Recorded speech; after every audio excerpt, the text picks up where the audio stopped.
Thalassaemia মুক্ত সমাজ গড়তে মালদায় বিশেষ উদ্যোগ গ্রহণ করলেন মারোয়ারি যুব মঞ্চের সদস্যরা। বেঙ্গালুরুর এক বেসরকারি হাসপাতালের সহযোগিতায় আয়োজন করলেন HLA স্ক্রিনিং ক্যাম্প। ক্যাম্পে 5 শতাধিক শিশু ও তাদের পরিবারবর্গের বিনামূল্যে স্বাস্থ্য পরীক্ষা করা হয়। মালদা কলেজ অডিটোরিয়ামে আয়োজিত এই ক্যাম্পে হাজির ছিলেন মালদার জেলা শাসক রাজেনবীর সিং কাপুর, উত্তর মালদার সাংসদ খগেন মুর্মু, ইংরেজবাজার পৌরসভার চেয়ারম্যান কৃষ্ণেন্দু চৌধুরী, মারোয়ারি যুব মঞ্চের সভাপতি সৌরভ আগরওয়ালা, সম্পাদক ডক্টর গোপাল সারাফ সহ অন্যান্যরা।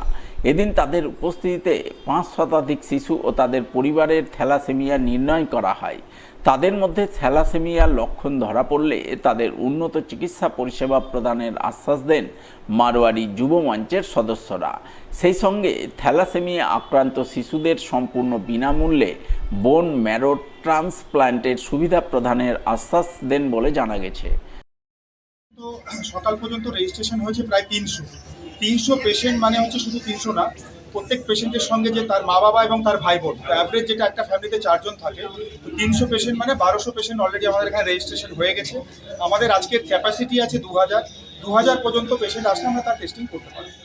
যে সমস্ত শিশুরা থ্যালাসেমিয়া আক্রান্ত হয়েছে তাদের রোগ নির্ণয় করা, তাদের রোগের ট্রিটমেন্ট করা, তার রক্তের ব্যবস্থা নেওয়ার জন্য Narayani group of India Bangalore থেকে এসেছেন, যারা আপনারা দেবী সেঠির নাম শুনেছেন, সেই দেবী সেঠির অর্গানাইজেশন যারা শিশু বিশেষজ্ঞ তারা এসেছেন যুব মঞ্চের এই প্রোগ্রামে। খুবই ভালো উদ্যোগ। মহিলা পরিচালিত এক বেসরকারি স্বেচ্ছাসেবী সংস্থার উদ্যোগে উমাং 7 মনসুন কার্নিভাল শুরু হলো মালদায়। শনিবার মালদা শহরের বালুচর এলাকায় অবস্থিত মাহেশ্বরী ভবনে দুদিনব্যাপী কার্নিভালের সূচনা হয়।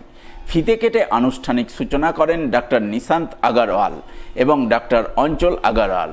এছাড়া উপস্থিত ছিলেন স্বেচ্ছাসেবী সংস্থার সভাপতি শ্বেতা আগরওয়াল, সম্পাদিকা অঞ্জু আগরওয়াল, কোষাধ্যক্ষ সুশীলা শর্মা সহ অন্যান্যরা।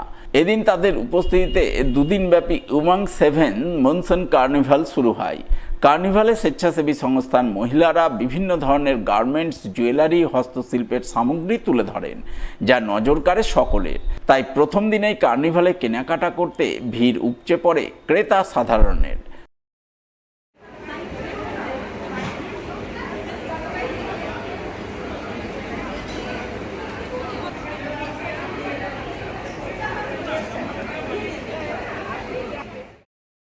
उमंग 7 है, ये हमारा 8वां साल है और हम लोग 8वां साल है हम लोग का। पहले हमारे लोकल सेलर्स रहते थे जो मालदा के हैं, पर ये इतना हिट है हम लोग का प्रोग्राम और इतना वॉकिंग होता है कि अब कैलकाटा, सिलीगुड़ी के सेलर्स भी आते हैं। इस्लामपुर, कैलकाटा, सिलीगुड़ी, यहाँ तक कि इस बार तो रियल ज्वेलरी के भी स्टॉल्स हैं और सिल्वर ज्वेलरी के भी स्टॉल्स आए हैं। हमारे 64 स्टॉल्स हैं टोटल, इंक्लूडिंग फूड। लग रहा है सबसे बड़ा चीज़ यहाँ लोग बहुत मेंटेन है। हम लोग फिटनेस प्लस साइज कुर्तीज़ ही नहीं बिक रही है, सब स्मॉल साइज़ की कुर्तीज़ बिक रही है। फर्स्ट टाइम कहीं पे हम लोग ने ऐसा देखा है। बहुत अच्छा एक्सपीरियंस है टिल नाउ कोलकाता से। हमारे पास एथनिक वेयर्स है, इंडो वेस्टर्न्स है, प्लाजोस है, अभी जिराफ कपड़ा बहुत चल रहा है, प्योर है, मल प्योर, चंदेरी, सब कुछ है हमारे पास। অন্যদিকে পুরাতন মালদা পৌরসভার উদ্যোগে এবং রাজ্যের নগর উন্নয়ন ও পৌর বিষয়ক দপ্তরের সহযোগিতায় ৭৯তম স্বাধীনতা দিবস উপলক্ষে বসে আঁকো ও প্রবন্ধ লেখা প্রতিযোগিতা হয়ে গেল শনিবার। এদিন এই প্রতিযোগিতা অনুষ্ঠিত হয় পুরাতন মালদা পৌরসভার জয়গোপাল গোস্বামী ভবনে।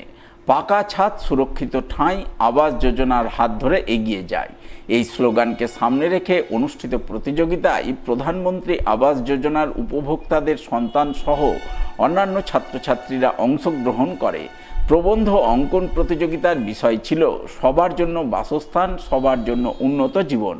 অনুষ্ঠানে উপস্থিত ছিলেন পুরাতন মালদা পৌরসভার চেয়ারম্যান বিভূতিভূষণ ঘোষ, কাউন্সিলর বাসন্তী রায়, শত্রুঘ্ন সিনহা বর্মা, বিশ্বজিৎ হালদার সহ অন্যান্যরা।